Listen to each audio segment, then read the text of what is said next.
Seja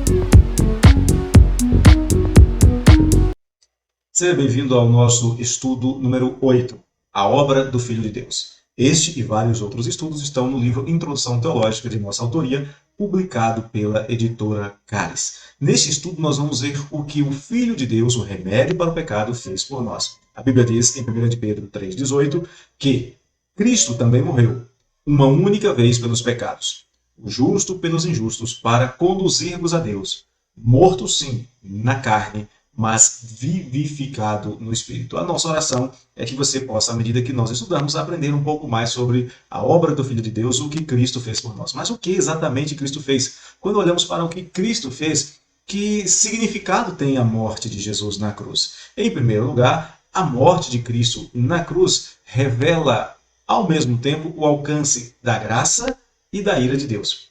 A morte de Jesus na cruz nos mostra que o mundo inteiro jaz no maligno e, portanto, o mundo inteiro está sob a ira de Deus.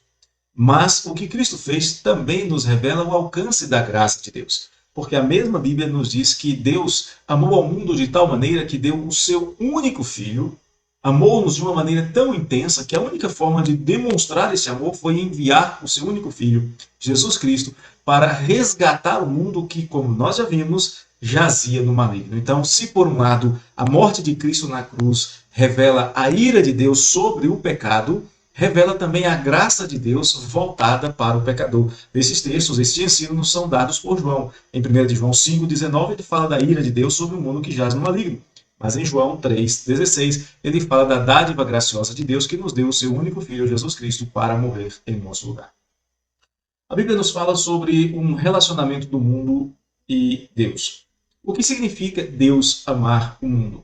É interessante nós pensarmos, primeiro, no estado do mundo. O mundo, por causa do seu pecado, está num estado de inteira e completa inimizade contra Deus. É um mundo povoado de pessoas rebeldes. E o pecado faz justamente isso. Leva o homem a se afastar de Deus, leva o homem a um estado de desobediência à vontade revelada de Deus. O grande problema do mundo é que o mundo prefere, por causa do pecado, obedecer a Satanás, obedecer aos seus próprios instintos e assim coloca-se como inimigo de Deus. Então observe que, do ponto de vista do mundo para Deus, o estado é de rebelião. O mundo prefere estar em inimizade contra Deus. Mas há um caminho inverso, há o caminho de Deus para o mundo. Deus afirma que os seus caminhos são muito, mas muito mais elevados do que os nossos caminhos. Deus também afirma que os seus pensamentos são muito mais elevados, de propósitos muito mais sábios do que os nossos. Então, de certa maneira, nós não podemos nem mesmo imaginar a extensão do propósito de Deus. Mas uma coisa nós sabemos, que embora inimigos de Deus, embora em rebelião contra Deus, o mundo continua sendo alvo do seu cuidado e do seu amor. Jó chega a dizer que se Deus por um momento se desinteressasse de nós, retirasse de nós o seu espírito, tudo deixaria de existir. Aliás, mesmo o mais ímpio dos homens, mesmo o pior deles, mesmo o mais incrédulo e ingrato, só está vivo por causa do cuidado de Deus. Em Atos capítulo 17, verso 28, a palavra de Deus nos diz que em Deus nós nos movemos, em Deus nós existimos. Ou seja, se não fosse Deus, se não for a bondade, a misericórdia e o cuidado providente de Deus, nós não teríamos origem, não teríamos vindo à existência, nós não teríamos permanência, nós não estaríamos aqui para falar destas coisas a respeito de Deus. Mas a Bíblia também fala das ações de Jesus, das ações do Filho de Deus. Por exemplo, o Filho de Deus nos deu exemplo de amor. Em João capítulo 13, verso 34, ele, além de ter dado o exemplo, orienta-nos a amar também. Ele diz assim: novo mandamento vos dou, que vos ameis uns aos outros, assim como, ou seja, da mesma maneira, eu vos amei, que também vos ameis uns aos outros. Jesus também deu exemplo de humildade. E ele fez isso, registrado por João no capítulo 13, lavando e enxugando os pés dos discípulos. Esse ato de lavar os pés era feito pelo mais humilde escravo da casa, pelo servo mais incompetente, aquele que não conseguia fazer nada de bom, deveria fazer esta ação. Em alguns casos, o próprio dono da casa fazia isso quando ele queria mostrar-se humilde perante uma grande autoridade. Jesus deu exemplo de amor. Jesus deu exemplo de humildade.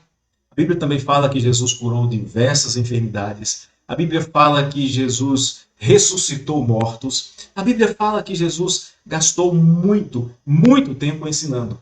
Mas o fato é que nada disso seria suficiente para aquilo que nós precisamos, para mudar a natureza humana. Era necessário mais do que exemplo de amor, era necessário mais do que exemplo de humildade, era necessário mais do que algumas demonstrações de poder, era necessário uma transformação radical que só viria para nós se Jesus cumprisse uma missão. E esta missão é nos mostrada na carta que Paulo escreve a Timóteo, capítulo 1, verso 15, na primeira carta. Fiel é a palavra e digna de toda aceitação, que Cristo Jesus veio ao mundo para salvar os pecadores, dos quais eu sou o principal. É assim que nós devemos nos ver, como os principais entre os pecadores, pelos quais Jesus veio.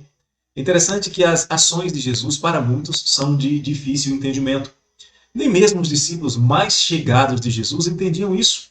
A ponto, por exemplo, de Pedro, que andou com Jesus durante aproximadamente 3 anos, quando Jesus falou que precisava sofrer, padecer na mão dos sacerdotes e escribas, precisava ser morto para ao terceiro dia ressuscitar, Pedro, que não entendia o propósito das ações de Jesus, chama Jesus à parte e começa, olha só, Pedro começa a reprovar a Jesus. Porque Pedro achava que bastava filosofia, que bastava psicologia, que bastava instrução, que bastavam exemplos de amor, de caridade, de humildade. Isso seria suficiente para mudar o coração do homem. Mas o fato é que isso não havia mudado ainda nem o coração de Pedro. Pedro não havia entendido. Não bastava ensinamento e exemplo para que a missão de Jesus estivesse completa. Jesus teria que cumprir toda a sua missão, indo até a cruz. E é por isso que Jesus volta-se para Pedro no capítulo 8, no verso 33 do Evangelho de Marcos, e diz que Pedro estava cogitando, ou pensando, ou refletindo com a mente carnal. Pedro ainda não havia entendido as coisas de Deus. E se ele se colocasse com esta mentalidade diante de Jesus, estaria se colocando como um adversário. Por isso Jesus chama Pedro de Satanás. Então, era preciso mais do que didática. Era preciso mais do que exemplos, do que moralidade, do que filosofia e até do que demonstrações de poder. Era preciso uma obediência completa, como nós vemos em Filipenses 2,8, que nos ensina que Jesus a si mesmo se humilhou, tornando-se obediente até a morte. Veja bem, até a morte, e não uma morte qualquer, morte de cruz. O ensino bíblico é que o justo tinha que substituir os injustos, ou seja, precisava uma obediência completa, mas precisava também uma obediência substitutiva. O justo substituindo os injustos. O inocente morrendo para dar vida aos pecadores. 1 de Pedro, capítulo 3, verso 18, que nós lemos no começo, nos lembra isso de maneira muito clara. Cristo morreu uma única vez pelos pecados. O justo pelos injustos, para conduzir-vos a Deus. Morto, sim, na carne, mas vivificado no Espírito. A Bíblia chega a chamar Jesus também de Espírito vivificante. Assim nós podemos resumir a obra de Deus em favor dos homens através do seu Filho Jesus Cristo, dizendo o seguinte, que uma pessoa sem pecado tomou o lugar do pecador. E para que este pecador, agora justificado, possa se aproximar de Deus com temor, mas sem medo, porque os seus pecados foram pagos pelo justo. Você pode se aproximar de Deus. Se você crê em Jesus Cristo, seus pecados foram pagos por Jesus Cristo na cruz. Quando os discípulos pregam no dia do Pentecostes e as pessoas vêm a eles e perguntam: "O que faremos, varões e irmãos? E agora?" A resposta dos discípulos é: crê no Senhor Jesus para que os seus pecados sejam cancelados. Vocês receberão o dom do Espírito Santo. Se você crê no Senhor Jesus, o seu pecado foi pago. O seu pecado foi cancelado. Você não tem mais débito. Você pode chegar-se confiantemente diante do Senhor. Esta é a obra do Filho de Deus. Foi isto que o Filho de Deus fez por você, para você. Basta que você creia. Basta que você o receba como seu Senhor e Salvador. Que Deus te abençoe. Um abraço do coração, pastor.